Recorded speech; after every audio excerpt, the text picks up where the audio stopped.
शीर्षक है जिद एक पुरस्कार की। लिखते लिखते उंगलियां हिलने लगी हैं, बाल सफ़ेद झक हो गए हैं, आंखों के नीचे सड़क से भी गहरे गड्ढे पड़ गए हैं। एक अच्छे खासे इंसान से हम किसी म्यूज़ियम में रखे जाने वाले आइटम बन चुके हैं, लेकिन आज तक हमको कोई भी पुरस्कार नहीं मिला। पुरस्कार के मामले में लेखक अंतिम सांस तक उम्मीद नहीं छोड़ता। एक अदद पुरस्कार पाने की जिद हम भी पूरी करके रहेंगे। हम अनेक जगह भटके और आखिर अपने अन्वेषक मित्र घुमंतु प्रसाद की शरण में पहुंचे। बोले, भैया, साहित्यिक देवालयों के पत्थर पत्थर पूजने के बाद भी आज तक हमें कोई भी पुरस्कार नहीं मिला है। क्या तुम कोई पुरस्कार खोज के ला सकते हो जो हमारी साहित्याग्नि को ठंडा कर सके? उसने दूरबीन उठाकर साहित्याकाश में दूर दृष्टि से देखा, फिर वादा किया कि एक पुरस्कार का जुगाड़ वो अवश्य कर देंगे।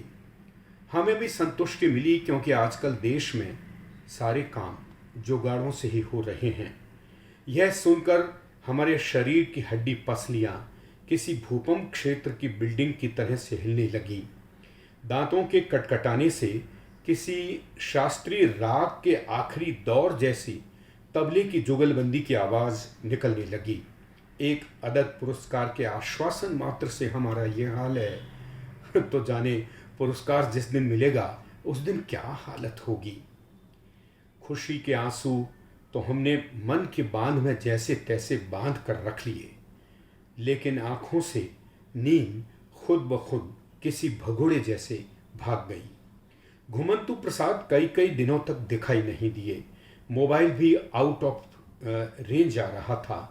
हम यह सोचकर चुप रहे कि शायद साहित्य के घने बियाबान में शेरों बघेरों की नज़रों से बचाते हुए किसी पुरस्कार का समाचार हमारे लिए लेकर आ ही रहे होंगे। कुछ दिन बाद वह किसी बेरोजगार की मानिंद सारी परीक्षाएं देकर खाली हाथ लौट आए। बोले, आप चिंताओ मत, हम कोई न कोई जुगाड़ करके रहेंगे। पुरस्कार की आस में कुछ दिन और निकल गए। रेगिस्तान में जैसे बारिश के इंतजार में आंखें हर पल साहित्य के आकाश पर टिक गई। फिर एक दिन घुमंतु बाबू बजट जैसी घोषणाओं की ब्रीफकेस लेकर आए। बोले, भैया जी, एक योजना लेकर आए हैं। आजकल बिना योजना कोई काम भी तो नहीं होता। हम उतावले इंतजार कर रहे थे। उन्होंने कहा कि एक भव्य समारोह में आपको TTA अवार्ड दिया जाएगा। इसके तहत शॉल, श्रीफल और 51,000 रुपये की नकद राशि प्रदान की जाएगी। यह सुनकर हमारी बाछें खुशी से इंडिया गेट जितनी फैल गई, लेकिन अगले ही पल सारी खुशी किसी मजदूर की तरह बिना सुरक्षा व्यवस्था के मानो 20 माले की बिल्डिंग से नीचे गिरकर चारों खाने चित्त हो गई। ये क्या? TTA अवार्ड मतलब तेरा तुझको अर्पण? मतलब हम ही रुपए दें और हमें मंच पर वही राशि अवार्ड के रूप में लौटा दी जाए?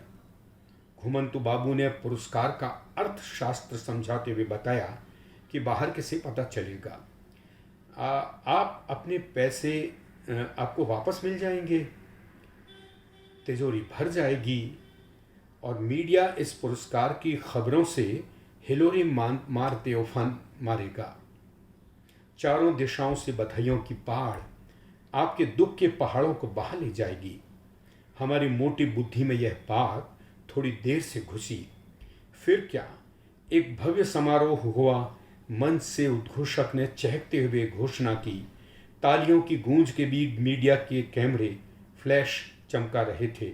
हम पुरस्कार पाकर नकली हंसी के साथ पुलकित होने का पोज दे रहे थे। दूसरे दिन साहित्य जगत में TTA अवार्ड मिलने पर मन की सूखी धरा पर बधाइयाँ जमकर बरस रही थीं।